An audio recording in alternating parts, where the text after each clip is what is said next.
বিশাল গরু ছাগলের হাট, প্রচুর রজনীগন্ধা সুপার মার্কেট।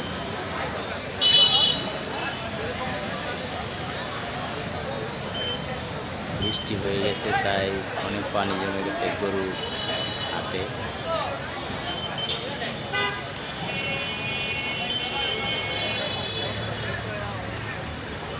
কচুক্ষেত রজনীগন্ধা সুপার মার্কেট ঢাকা ক্যান্টনমেন্ট বিশাল গরু ছাগলের হাট বসেছে। বৃষ্টির জন্য এখন ক্রেতা বিক্রেতা সবাই গরু নিয়ে বিপদে পড়ে গেছে।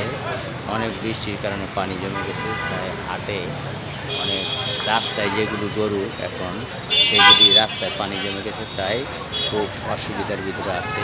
ক্রেতা যারা আছেন আপনারা কিনতে চান আসেন, কম দামে গরু কচুক্ষেত হাট থেকে নিতে পারবেন।